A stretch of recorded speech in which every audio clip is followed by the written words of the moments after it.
Yazhpanam KKS வீதியில் 5.5 பரப்பு காணி 3 மாடி கட்டிடத்துடன் விற்பனைக்கு. பழைய கரிகரன் பிரிண்டர்ஸ் இடம். தொடர்புகளுக்கு 076-830-39-31.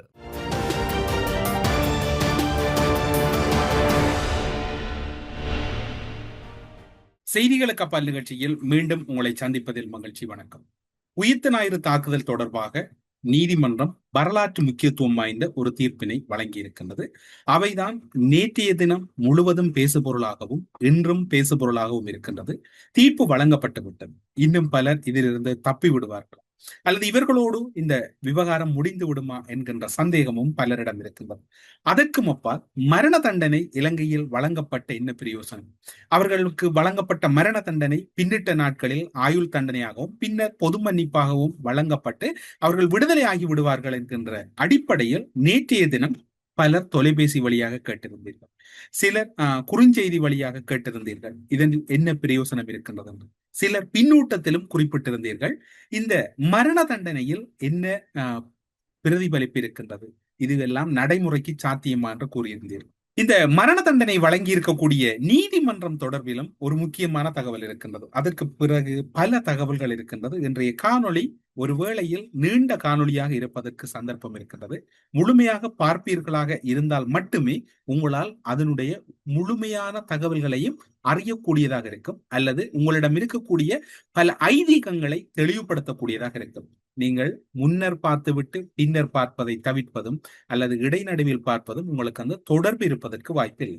இந்த நீதிமன்றம் தொடர்பில் இப்போது பார்ப்போமாக இருந்தால், முன்னாள் போலீஸ் மா அதிபர் பூஜித ஜெயசுந்தர, முன்னாள் பாதுகாப்பு அமைச்சின் செயலாளராக இருந்த கேமஸ்ரீ பெர்னாண்டோ ஆகியோருக்கு நேற்றைய தினம் குறிப்பாக மரண தண்டனை வழங்கி வரலாற்று தீர்ப்பொன்றை வழங்கி இருந்தது நீதிமன்றம். அவர்களுக்கு இந்த தீர்ப்பை வழங்கிய நீதிமன்றத்தின் பெயரை அவதானித்தீர்களா? நாங்கள் அனைவரும் நீதிமன்றம் என்றுதான் அதனை விழித்துக் கொண்டோம், அல்லது மேல் நீதிமன்றம் என்று விழித்துக் கொண்டோம். கொழும்பு நிரந்தர மேல் நீதிமன்றத்தில் தான் அவர்களுக்கான இந்த தீர்ப்பு வழங்கப்படுகிறது. மேற்படி இருவரும் மரண தண்டனை விதித்து தீர்ப்பளிக்கப்பட்டார்கள் அந்த நீதிமன்றத்தில் தான். ஆனாலும் கூட கொழும்பு மேல் நீதிமன்றம் என்பதை அடிக்கடி கேள்விப்பட்டிருக்கின்றோம். கொழும்பு மேல் நீதிமன்றம், அதற்கு முப்பால் ஒவ்வொரு மாகாணங்களிலும் இருக்கக்கூடிய மேல் நீதிமன்றங்கள் தொடர்பில் நாங்கள் அறிந்திருக்கின்றோம். ஆனால் இவர்களுக்கு தீர்ப்பு வழங்கியது கொழும்பு நிரந்தர மேல் நீதிமன்றம் என்பதுதான் இங்கு குறிப்பிட்டு சொல்ல வேண்டிய ஒரு முக்கியமான விடயம்.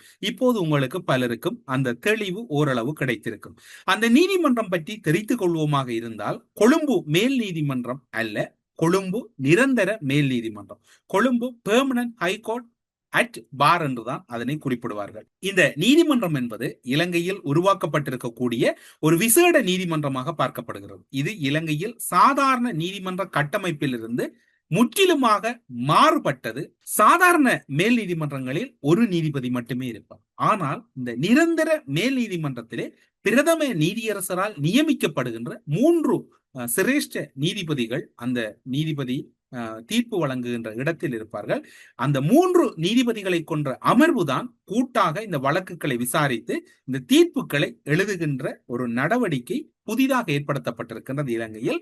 ஏனென்றால் பல வழக்குகள் நிலுவையில் இருக்கிறது. இது எதற்காக உருவாக்கப்பட்டது? மேல் நீதிமன்றங்கள் இருக்கின்ற போது இந்த நிரந்தர மேல் நீதிமன்றங்கள் எதற்காக உருவாக்கப்பட்டது என்கின்ற கேள்வி புரிகிறது. அதற்கான பதிலாக இது எதற்காக உருவாக்கப்படுகிறது என்றால், ஊழல் மற்றும் நிதி மோசடி வழக்குகள், நாட்டில் நடக்கும் பாரிய நிதி மோசடிகள், லஞ்சம் மற்றும் ஊழல் குற்றச்சாட்டுகள், அரசு அதிகாரிகளின் உத்தியோகபூர்வ கடமைகள் தவறுதல் மற்றும் தீவிர குற்றங்களை மிக விரைவாக விசாரித்து தீர்ப்பு வழங்குவதற்காகவே இந்த நிரந்தர மேல் நீதிமன்றம் உருவாக்கப்படுகிறது.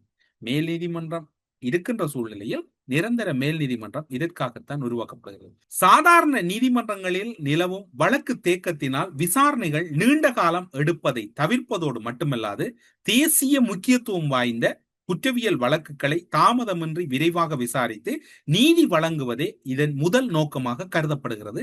நிரந்தர மேல் நீதிமன்றத்தினுடைய முதல் நோக்கமாக கருதப்படுகிறது. மேன்முறையீடு தொடர்பில் நீங்கள் நேற்றும் பலரும் கேட்டிருந்தீர்கள். அவர்கள் மேன்முறையீட்டுக்கு சென்று மரண தண்டனையில் இருந்து விடுவிப்பு பெற்று ஆயுள் தண்டனையாக மாற்றி, ஆயுள் தண்டனையில் இருந்து அவர்கள் ஜனாதிபதியின் பொது மன்னிப்பின் கீழ் புதிதாக யாரும் ஜனாதிபதிகள் வரலாம் அல்லது ஆட்சி மாற்றம் ஒன்று இடம்பெறுமாக இருந்தால் அவர்களுக்கான விடுதலை துரிதப்படுத்தப்படும் என்கின்ற கேள்வியும் நேற்றும் பலரும் கேட்டிருந்தேன். அதற்கான ஒரு பதிலாக இருப்பது, மேல் நீதிமன்றங்களில் வழங்கப்படும் தீர்ப்புகளுக்கு எதிராக மேன்முறையீட்டு நீதிமன்றத்தில் மேன்முறையீடு செய்ய முடியும். நீதிமன்றத்திலே அதனை மேற்கொள்ள வேண்டும். இது இயல்பாக மேல் நீதிமன்றம், மேன்முறையீட்டு நீதிமன்றங்கள் இருக்கின்றன. ஆனால் கொழும்பு நிரந்தர மேல் நீதிமன்ற அமர்வுகள், பெர்மனன்ட் ஹைகோர்ட் அட் பாரில் வழங்கப்படுகின்ற தீர்ப்புகளுக்கு எதிராக உச்ச நீதிமன்றம், சுப்ரீம் கோர்ட்டில் மட்டுமே மேன்முறையீடு செய்ய முடியும்.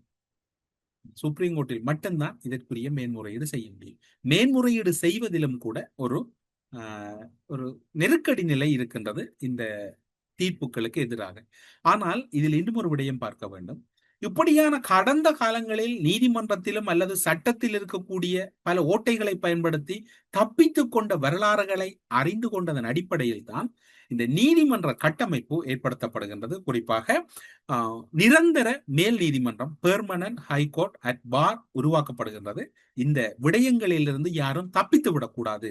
குற்றம் செய்பவர்கள் தண்டிக்கப்பட வேண்டும். குற்றம் செய்வதற்கு சிந்திப்பவர்கள் அந்த விடயங்களிலிருந்து விடுவிப்பு பெற்று திருந்த வேண்டும் என்கின்ற அடிப்படையில் தான் இந்த தீர்ப்புகள் அமைந்திருக்கின்றது என்று சுட்டிக்காட்டத்தக்கது. இப்போது உங்கள் அனைவருக்கும் புரிந்திருக்கும், நேற்றைய தினம் மரண தண்டனை விதிக்கப்பட்ட இருவருக்குமான நிலைப்பாடுகள் எப்படி இருக்க போகின்றது. குறிப்பாக சொல்ல போனால் பூஜித ஜெயசுந்தரவாக இருக்கலாம் அல்லது ஹேமஸ்ரீ பெர்னாண்டோவுக்கு எப்படி அவர்கள் இதிலிருந்து விடுவிப்பு பெறலாம் என்பதில் இருக்கக்கூடிய நீதிமன்ற நடவடிக்கைகள் தொடர்பில் இப்போது உங்களுக்கு குறிப்பிட்டது. முன்னாள் பாதுகாப்பு அமைச்சின் செயலாளர் ஹேமஸ்ரீ பெர்னாண்டோ அவர்கள் நீதிமன்றத்திலே ஒரு தகவலை பதிவு செய்கின்றார். அதாவது இறுதியாக நீதிபதி அவர்களுக்கு வழங்கப்படுகின்ற சந்தர்ப்பத்திலே அவர்கள் இந்த கருத்துக்களை பதிவு செய்கின்றார்கள். புலனாய்வு தகவல்கள் குறித்து நீங்கள் கவலைப்பட வேண்டாம் என முன்னாள் ஜனாதிபதி மைத்ரிபால சிறிசேன என்னிடம் கூறினார் என்று ஹேமஸ்ரீ பெர்னாண்டோ அவர்கள் கூறியதோடு, ஹேமஸ்ரீ பெர்னாண்டோவுக்கு எதிராக 855 குற்றச்சாட்டுகளில் 854 குற்றச்சாட்டுகள் நிரூபிக்கப்படுகின்றன. தாக்குதலுக்கு முந்தைய நாள் மாலை அரச புலனாய்வு சேவையின் அப்போதைய பணிப்பாளர் நிலந்த ஏவர்த்தனவுக்கு தாக்குதல் அபாயம் குறித்து அவருக்கு அறிவிக்கப்பட்ட போதும் அவர் முப்படையினரை ஒன்றிணைத்து பாதுகாப்பு ஆலோசனை கூட்டங்களை நடத்தி அதனை தடுக்க தவறிவிட்டதாக நீதிமன்றம் குறிப்பிட்டது என்று ஒரு தகவல் பரிமாறப்படுகிறது. நீதிபதி விராஜ் ஜெயசூரிய இருவருடைய வழக்கிலும் குற்றச்சாட்டுக்கள் சந்தேகத்துக்கு இடமின்றி நிரூபிக்கப்படவில்லை என்பதால் ஹேமஸ்ரீ பெர்னாண்டோவை விடுதலை செய்வதாக கூறினார். ஆனாலும் பெரும்பான்மை நீதிபதிகளின் உடன்பாட்டுடன் ஹேமஸ்ரீ பெர்னாண்டோவுக்கு மரண தண்டனை தீர்ப்பு வழங்கப்படுகிறது. எல்லோரும் நீதிமன்றத்தின் சுயாதீனத்தை கேள்விக்குட்படுத்திக் கொண்டிருக்கிறார்கள்.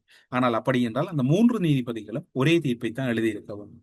ஆனால் அதில் ஒரு நீதிபதி அந்த மரண தண்டனை தொடர்பில் தன்னுடைய கருத்தை சுயாதீனமாக வெளிப்படுத்தி இருக்கிறார் என்றால் இந்த நீதித்துறையில் அரசியல் தலையீடு என்று யாரும் கூற முடியாது. ஆனால் பிழை செய்தவர்கள் தரப்பு எப்படி வாதிடுகிறது என்றால் அரசியல் தலையீடு என்று அது ஒரு நீதிபதியின் அல்லது நீதிமன்றத்தினுடைய ஒரு சுயாதீனத்தை கேள்விக்குட்படுத்துவதோடு மட்டுமல்லாது அபகீர்த்தி ஏற்படுத்துகின்ற செயலாகவும் பதிவு செய்யப்படுகிறது.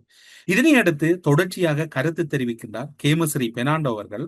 எனக்கு கருத்துக்களை தெரிவிப்பதற்கு வாய்ப்பளித்தமைக்கு மதிப்புக்குரிய நீதிமன்றத்துக்கும் கௌரவ நீதிபதி அவர்களுக்கும் நன்றிகள் என்று கூறியவர் 76 வயதில் இருக்கக்கூடிய ஹேமஸ்ரீ பெர்னாண்டோ அவர்கள் பல நோய்வாய்ப்பட்டிருப்பதனாலும் தன்னுடைய தளம்பலான ஒரு குரலிலே அவர் இவ்வாறு கூறுகின்றார்.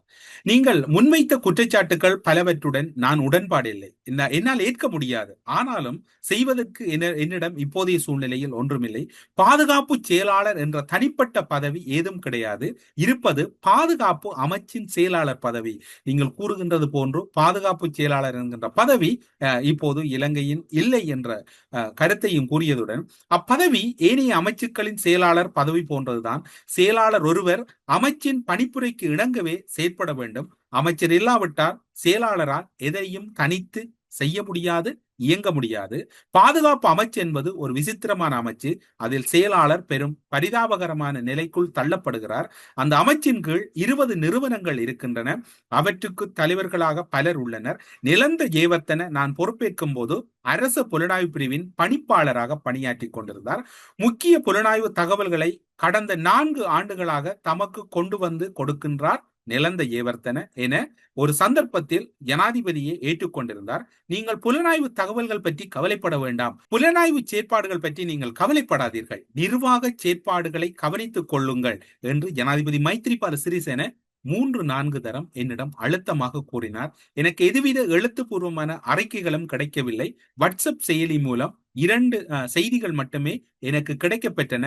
இந்த தாக்குதலுக்கு முன்னதாக புலனாய்வு தலைவருக்கு வந்த ஆவணத்தை அவர் எனக்கு வழங்கிய போது, நாளை கூட்டத்தில் இதனை முன்வைக்குமாறு நான் அவருக்கு ஆலோசனை முன்வைத்தேன். அதன் பின்னர் ஏப்ரல் 9ஆம் தேதி தொடங்கியது. இறுதியில் சிசிர அந்த கடிதத்தை எனக்கு காட்டினார். அதனை நிகழ்ச்சி நிரலில் சேர்க்குமாறு விவரங்களை கூறினேன். ஆனால் அது நடக்கவில்லை. இந்த விடயங்கள் தொடர்பில் நான் சிரத்தையோடு சில அழுத்தங்களை கொடுத்தேன். ஆனால் அது நடக்கவில்லை. ஒரு குழுவை அனுப்பி, குறிப்பாக கிழக்கு மாகாணத்துக்கு ஒரு விசேட ரகசிய குழுவை அனுப்பி அறிக்கை ஒன்றை வழங்குவதாக கூறினார்கள். குறிப்பாக செயலாளர் அவரிடம் சென்று அந்த அறிக்கையை கேட்பதில்லை. அந்த அறிக்கையை கொண்டு வந்து சேர்ப்பது அவருடைய பொறுப்பாகும். அந்த அறிக்கை இன்று வரை பாதுகாப்பு செயலாளராக எனக்கு கிடைக்கவில்லை. நான் நிலந்த ஏவர்த்தனவிடம் கேட்டிருந்தேன். ஆனால் அவர் எனக்கு அந்த அறிக்கையை தரவில்லை. அதன் பின்னர் 16ஆம் தேதி காத்தாங்குடியில் உந்துருளி வெடிப்பு சம்பவம் ஒன்று இடம்பெற்றது. அது குறித்து 17ஆம் தேதி நிலந்த எனக்கு தொலைபேசி ஊடாக தொடர்பு கொண்டிருந்தார். ஜனாதிபதி 12ஆம் தேதி மட்டக்களப்பு விஜயத்துக்கு எழுத்து மூல அனுமதி கோரியிருந்தார். நிலந்த அந்த அனுமதி வழங்கியிருந்தார்.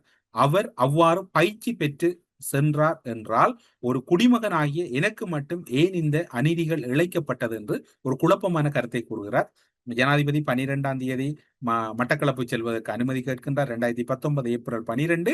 ஆனால் இந்த தாக்குதல் என்பது 16 இடம்பெறுகிறது. அதிலும் அந்த அறிக்கையிலும் இதுவை எங்கும் வெளிப்படவில்லை.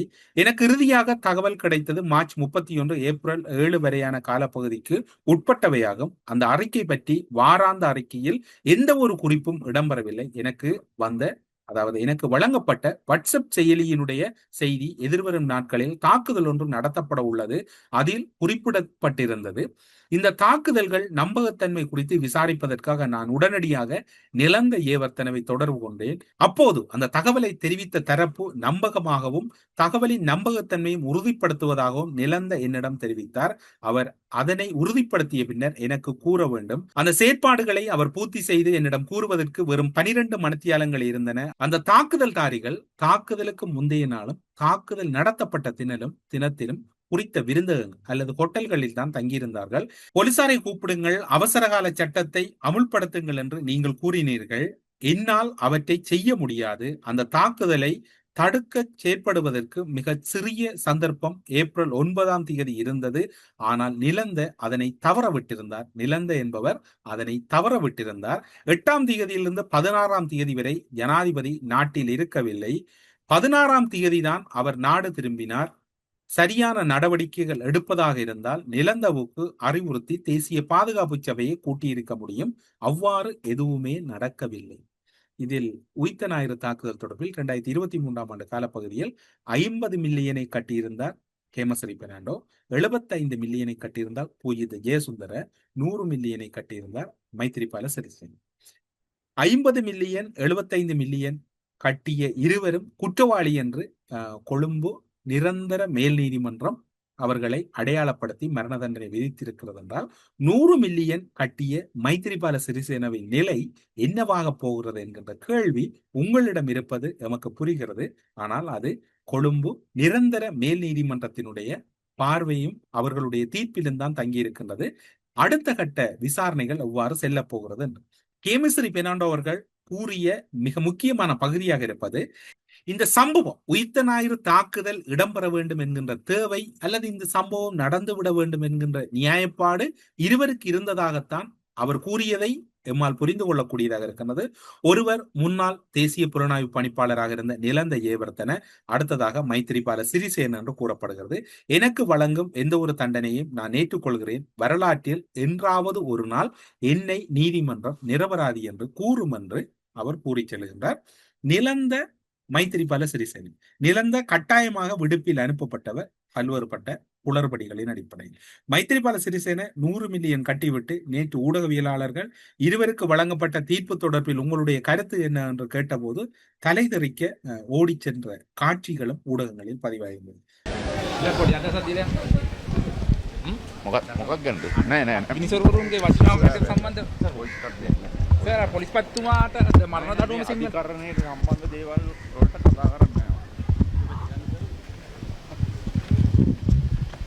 அடுத்ததாக நீங்கள் எதிர்பார்ப்பது புரிகிறது.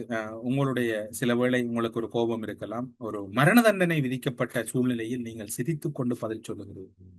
இந்த சிரிப்பு என்பது பல மக்களினுடைய கண்ணீர்களுக்கு பதிலாகத்தான் இந்த சிரிப்புகள் கூறப்படுகிறது. இறுதியாக பூஜித ஜெயசுந்தர் அவர்களுக்கும் நீதிமன்றம் ஒரு கால அவகாசம் வழங்குகிறது. உங்களுடைய கருத்துக்களையும் நீங்கள் நீதிமன்றத்திலே பதிவு செய்துங்கள் என்று. அப்போது இந்த வழக்கின் ஆரம்பத்திலிருந்தே எனக்கு அநீதி இழைக்கப்பட்டுள்ளது.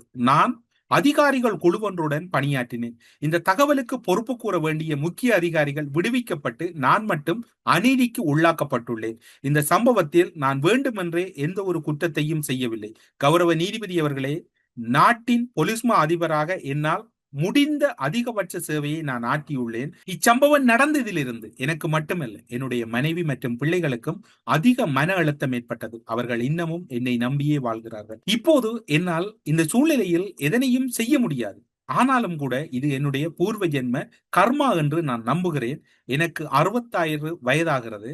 மனிதநேய அடிப்படையில் பரிசீலித்து தண்டனை வழங்குங்கள் என்று ஒரு பதட்டமான குரலிலே பதிவு செய்கிறார். இது பூஜித ஜெயசுந்தர முன்னர் கூறியது கேமஸ்ரீ பெர்னாண்டோ ஆகிய இருவரும் தங்களுடைய கருத்துக்களை அங்கு பதிவு செய்து சென்றதையும் நீங்கள் இப்போது பார்த்திருப்பீர்கள். ஜனாதிபதி சட்டத்திரணி அலி ஜப்ரி அவர்கள் ஒரு முகநூல் பதிவொன்றை பதிவிடுகிறார். இதுதான் உண்மை. உயிர்த்த ஞாயிறு தாக்குதலுக்கு முன்னர் உளவுத்துறை தகவல்கள் கிடைத்திருந்த போதிலும் அதிகாரிகள் நடவடிக்கை எடுக்கவில்லை என்பதை நீதிமன்ற தீர்ப்பு எடுத்து காட்டுகிறது என முன்னாள் அமைச்சரும் ஜனாதிபதி சட்டத்தரையுமான அலி ஜப்ரி அவர்கள் ஒரு கருத்தை அங்கு பதிவு செய்திருந்தது இங்கு சுட்டிக்காட்டத்தக்கது. அவருடைய சமூக வலைதளத்தில் பூஜித ஜெயசுந்தரவின் குடும்பம் தொடர்பில் ஒரு பதிவு ஒன்று வெளியாகி இருக்கிறது. குறிப்பாக சொல்லப்போனால் பூஜித ஜெயசுந்தரவின் குடும்பம் தற்போது வாடகை வீட்டில் இருப்பதாகவும் 35 வருடங்கள் போலீஸ் சேவையில் பணியாற்றியதோடு இந்த சந்தர்ப்பத்தில் அவருக்கு எதிராக பல வழக்குகள் நிலுவையில் இருக்கின்றன. 290 அடிப்படை உரிமை மீறல் வழக்குகளும் இருக்கின்றது. அவருடைய குடும்பம் இப்போது மிகவும் ஒரு நிற்கதியான நிலையில் இருப்பதாகவும் அவருடைய குடும்பத்தின் சார்பில் ஒரு தகவல் ஒன்று அதிக அளவிலே இப்போது பகிரப்பட்டுக் கொண்டிருக்கின்றது. நேற்றைய தினம் அவசரமாக பூஜித ஜெயசுந்தர கேமஸ்ரீ பெர்னாண்டோவுக்கு கொழும்பு நிரந்தர மேல் நீதிமன்றம் தீர்ப்புகளை வழங்கிய பின்னர் அவசரமாக கொழும்பிலே ஒரு கூட்டம் இடம்பெறுகிறது. அந்த கூட்டத்திலே உதய கம்பன்பில, விமல் வீரவன்ச, தயாஸ்ரீ ஜெயசேகர மற்றும் 4-5 முக்கிய புள்ளிகள் அதிலே டிலான் அலசும் கலந்து கொண்டதாக கூறப்படுகிறது. இவர்கள் அடங்கிய குழுவினர் ஒரு அவசர கலந்துரையாடலில் ஈடுபட்டிருக்கிறார். இந்த தீர்ப்பு வழங்கப்பட்ட பின் எப்படி குழப்பலாம் என்று யோசித்தார்களோ அல்லது இந்த கூட்டமானது நேற்று மாலை 6:43 மணி தொடக்கம் நடத்தப்பட்டிருக்கின்றது. சுமார் 17 வரையான முக்கிய புள்ளிகள் கொழும்பில் ரகசியமாக கூடி பல விடயங்கள் அலசி ஆராய்ந்திருக்கிறார்கள். எவையும் வெளிப்பரப்புக்கு வரவில்லை. ஏன் அவசரமாக கூடினார்கள் என்கின்ற சந்தேகமும் இப்போது பலரிடமும் எழுந்திருக்கின்றன. நீங்கள் தொடர்ச்சியாக தொடக்கத்திலிருந்து கூறினீர்கள், ஏதோ ஒரு முக்கியமான விடயம் தொடர்பில் கூறுகிறேன் என்று கூறியதாக நீங்கள் நினைக்கிறீர்கள். அந்த விடயம் தொடர்பில் இப்போது பார்ப்போம். அதாவது இந்த இருவரும் கடமைகளை செய்ய தவறியமை, கிடைத்த தகவல்களை முழுமையாக பயன்படுத்த தவறிய குற்றச்சாட்டு தான் இவர்கள் மீது முன்வைக்கப்பட்டிருக்கிறது.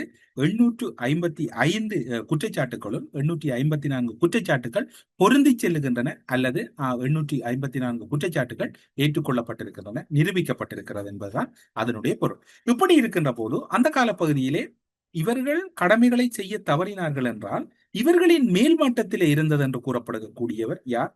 மைத்திரிபால சிறிசேன.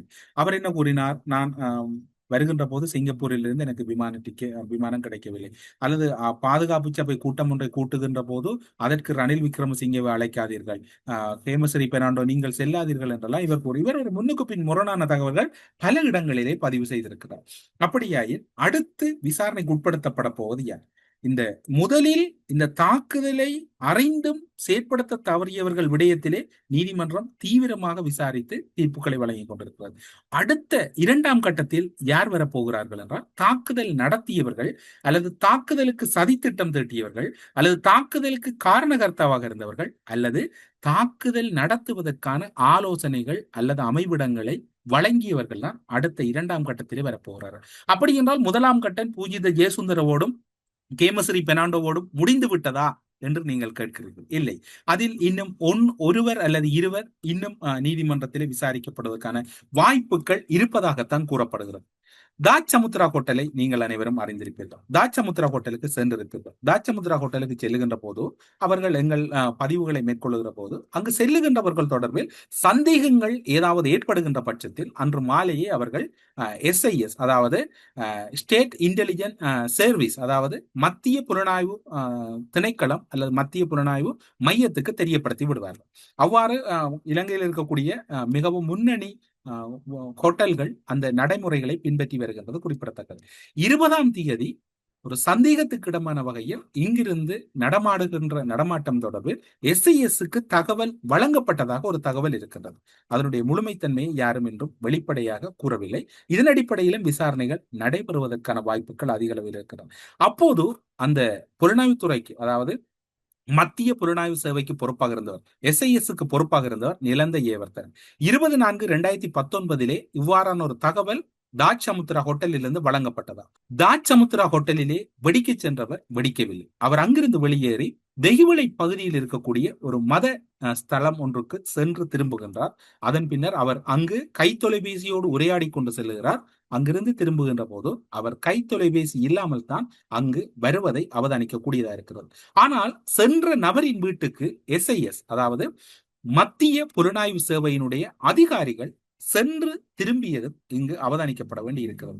இது விடயம், அதாவது தாக்குதல் குறித்து இலங்கை புலனாய்வு துறைக்கும் அதே போன்று இந்திய தரப்பாலும் சில தகவல்கள் வழங்கப்படுகிறது. மதஸ்தலங்களை இலக்கு வைத்து தாக்குதல் நடத்த போகிறார்கள்.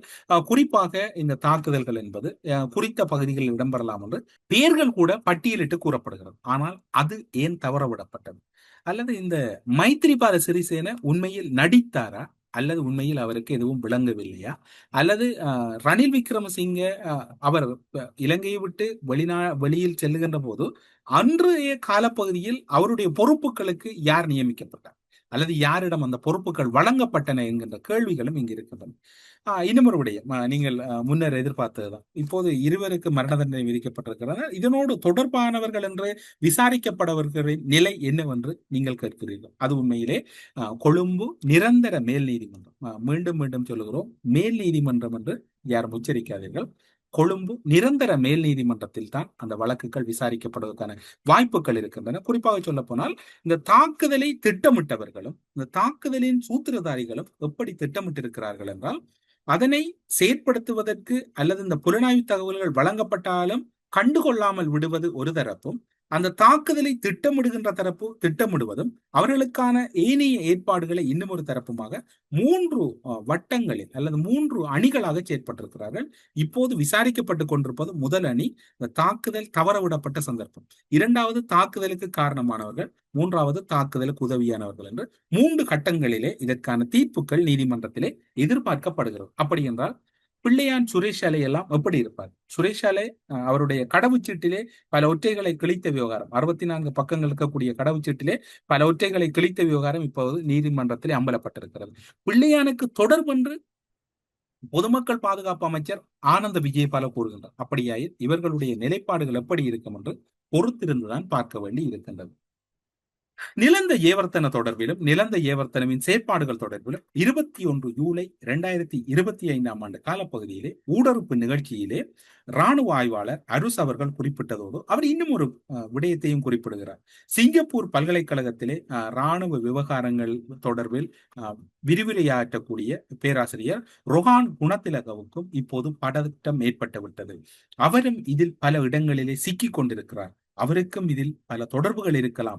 அவரும் விசாரிக்கப்பட வேண்டும். ஆனால் அவர் இலங்கைக்கு ஒருபோதும் வரமாட்டார். ஆனால் தேசிய பிரச்சனை என்று வருகின்ற போது இந்த விவகாரத்தை அரசாங்கம் எப்படி கையாளப் போகிறது என்கின்ற சந்தேகத்தையும் நிலந்த ஏவர்த்தன தொடர்பில் அவரும் ஒரு வருடங்களுக்கு முன்னரே ஒரு சந்தேகம் எழுப்பி இருக்கிறார். அதனை நீங்கள் இப்போது பார்க்கலாம். உயிர்த்த ஞாயிறு தாக்குதல் விசாரணைகளும் தாங்கள் செய்த அதுவும் இவர்களுடைய தேர்தல் வாக்குறுதிகளில் ஒன்று. இப்போது இந்த அரச புலனாய்வுத்துறை இந்த தலைவராக இருந்தவர் சீனியர் DIG நிலந்த ஜேவர்த்தனாவை பணியிட நீக்கம் செய்திருக்கிறார்கள். குற்றம் என்னவென்று சொன்னால், உயிர்த்த ஞாயிறு தாக்குதல் தொடர்பான தகவல்கள் வந்தாலும் அதனை சரியாக கையாளவில்லை என்பதுதான் குற்றம். பிரச்சனை என்னவென்று சொன்னால் அப்போது அதனை சரியாக கையாளாதவர்களில் அரசு தலைவராக இருந்த மைத்ரிபால சிறிசேனாவும் அடக்கம். இவர் மட்டுமல்லாது பலர் அதில் உள்ளடங்கி இருந்தாலும் தற்போது போலீஸ் அதாவது புலனாய்வுத்துறை இந்த தலைவரைத்தான் அதை மீதுதான் விசாரணை ஆரம்பிக்கப்பட்டிருக்கின்றது. அவர் மீது ஏற்கனவே குற்றச்சாட்டுக்கள் போடப்பட்டு நீதிமன்றத்தால் அபராதம் விதிக்கப்பட்டிருந்தது. ஆனால் இப்போ விசாரணைகளை நீங்கள் பார்த்தீர்கள் என்று சொன்னால் உண்மையில் உங்களுக்கு தெரியும் பிள்ளையானையும் அது தொடர்பாகத்தான் கைது செய்திருந்தார்கள். ஆனால் பிரச்சனை என்னவென்று சொன்னால் இப்போது இதனை சரியாக கையாளவில்லை, இதனை தடுக்க முற்படவில்லை என்ற கோணத்தில் தான் விசாரணை போகிறதே தவிர இதை யார் செய்தார்கள், ஏன் செய்தார்கள் என்ற பக்கத்துக்கு இந்த அரசு போக விரும்பவில்லை. அப்ப முன்னைய அரசுகள் என்ன கூறினதோ, அதாவது ஐஎஸ் என்று கூறியதோ அதனுடனே அதோடையே நிற்கிறது தான் அவர்கள், அதனுடன் நிற்பதற்குத்தான் அவர்கள் இப்போது விரும்புகிறார்கள் போல தெரிகிறது. இப்ப அண்மையில் கூட உங்களுக்கு தெரியும் ஊடகம் ஒன்றுக்கு இலங்கை படையினருக்கான ஒரு ஆலோசகராக இருப்பவர் புலனாய்வுத்துறை தொடர்பாக, அதாவது இலங்கையின் படைத்துறை அல்லது புலனாய்வுத்துறை என்று கூறலாம், அதற்குரிய ஆலோசகராக இருப்பவரும் சிங்கப்பூர் பல்கலைக்கழகத்தில் பணியாற்றுபவர் ரோஹான் புனரட்ன. அவர் ஒரு நேர்காணலில் கூட கூறியிருந்தார், அதாவது தான் இந்த விசாரணையை மேற்கொண்டிருந்தால் சாகரான் குடும்பத்தை அப்படியே தான் கொண்டிருப்பார் என்ற ஒரு துணையில் தான் பேசியிருந்தார். ஆனால் அவரின் நேர்காணலில் கூட இந்த முறை பல தடுமாற்றங்கள் இருக்கின்றன. ஏனென்று சொன்னால் அவர்கள் கணித்தது போல உலக பூகோள அரசியல், அவர் இந்த பூகோள அரசியல் தொடர்பாகத்தான் இலங்கையின் படைத்துறையாக இருக்கலாம், அரச மட்டங்களாக இருக்கலாம், அவர்களுக்கான ஒரு ஆலோசகராக இருந்தவர். விடுதலை புலி அதாவது தமிழ் மக்களுடைய போராட்டத்துக்கு மிக மிக ஒரு எதிரியாக இருந்தவரும் அதனை அழிப்பதில் முன் நின்றவரும் அவர்தான். ஆனால் தற்போது அவர் இலங்கைக்கு வரக்கூடிய சூழ்நிலையும் இல்லை. ஏனென்று சொன்னால் முன்னைய அரசுகளுடன் இணைந்து பணியாற்றியவர். அன்றைய காலத்தில் ஜேவிபியினர் மீதான தாக்குதல்களில் கூட அவர்தான் அதற்குரிய ஒரு மூளையாக செயற்பட்டதிலும் அவர்தான். பூஜித ஜெயசுந்தர உயிர்த்த ஞாயிறு தாக்குதல் இடம்பெற்ற பின்னர் பல கைதுகள் தொடர்ச்சியாக இடம்பெற்று ஒரு பெரும் பதட்டம் இடம்பெற்றுக் கொண்டிருந்த போது ஒரு மக்கள் சந்திப்பு ஒன்றிலே கலந்து கொள்ளுகின்ற போது அங்கு இவருக்கு ஒரு அவசர தொலைபேசி அழைப்பு வருகின்றது. ஒரு மக்கள் சந்திப்பிலே கலந்து கொள்ளுகிறார், ஒரு முக்கியமான சந்திப்பு, அதிலே அவர் உரையாற்றி கொண்டிருக்கின்ற போது அவருடைய கை தொலைபேசிகள் யாரிடம் இருக்க வேண்டும்? இரண்டு விடயங்கள். ஒன்றில் அவர் அந்த கை தொலைபேசியை ஆஃப் பண்ணி வைத்திருக்க வேண்டும், அல்ல அவருடைய உதவியால். ஆனால் அவர் அந்த தொலைபேசிக்கு வந்த அழைப்பு மிக மிக முக்கியமானது என்று உணர்ந்து கொண்டு, நாங்கள் யாரையும் கைது செய்ய மாட்டோம், என்னுடைய உத்தரவு இல்லாமல் யாரையும் அவர்கள் கைது செய்ய மாட்டார்கள். ஒரு தொலைபேசி உரையாடல் ஒன்று இப்போது சமூக வலைத்தளங்களிலே அதிக அளவு முக்கியத்துவம் பெறுகிறது. அதனை நீங்கள் இப்போது பாருங்கள். பொதுமக்கள் தொடர்பாடலுக்கு அந்த காலத்தில்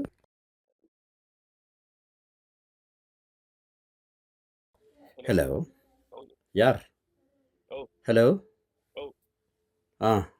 சரி, குட் மார்னிங் சார். எதுவும் அவசரமான விடயமா சார்? நான் உங்களுக்கு அழைப்படிக்கிறேன்.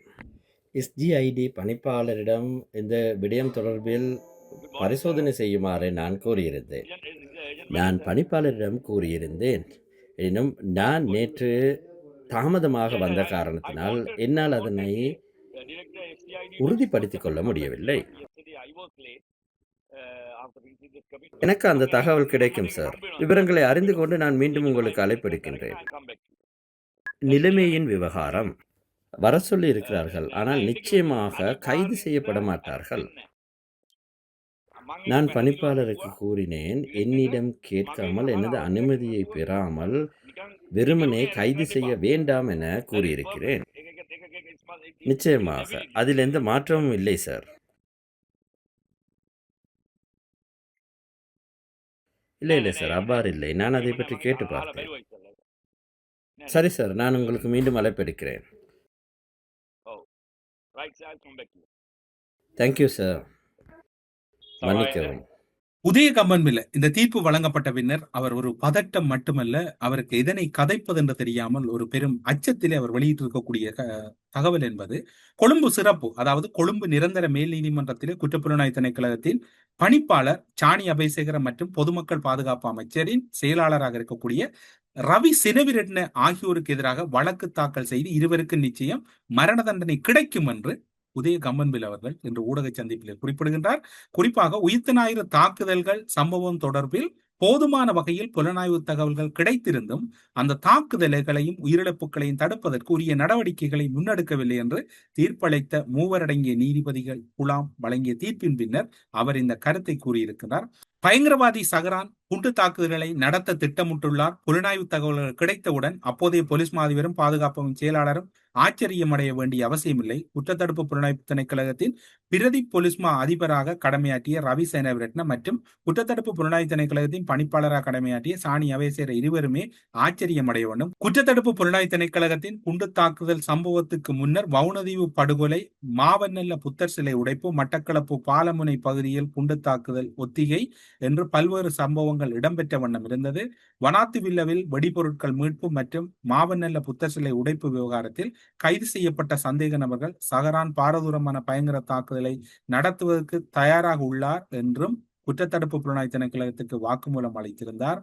குற்றத்தடுப்பு புலனாய்வு திணைக்களகத்துக்கு வழங்கப்பட்ட வாக்குமூலங்கள் அடிப்படையில் போதுமான மற்றும் உறுதிப்படுத்தப்பட்ட தாக்குதல் தகவல்கள் கிடைத்தும் தடுப்பதற்கு இவர்கள் தவறி இருந்தார்கள். சாணி அபயசேகர, ரவி செனவிரட்ன ஆகியோர் மீது நடவடிக்கை எடுக்கவில்லை. ஆகவே பூஜித ஜெயசுந்தர, கேமசரி பெர்னாண்டோ ஆகிய இருவரையும் காட்டியும் இவ்விருவரும் பொறுப்பிலிருந்து மிக மோசமாக விலகி இருந்திருக்கிறார். இருவருக்கும் மரண தண்டனை விதிக்கும் இயலுமை நீதிமன்றத்துக்கு உண்டு. அதாவது நீதிபதிகளை இவர் மிரட்டுகின்ற தோரணையில் அவருடைய கருத்து அமைகின்றது. சாணி அபயசேகர மற்றும் ரவி செனவிரட்ன ஆகியோருக்கு எதிராக ஜனாதிபதி ஆணைக்குழுவில் முன்வைக்கப்பட்ட விசாரணைகளை மீள ஆரம்பிக்க வேண்டும் என்கின்ற கருத்தையும் இவர் திசை மாற்றுகிறார். ஏனென்றால் இப்போது அடுத்து விசாரிக்கப்பட போகின்றவர்கள் 2 நிலந்த ஏவர்த்தன, மைத்திரிபால சிறிசேன.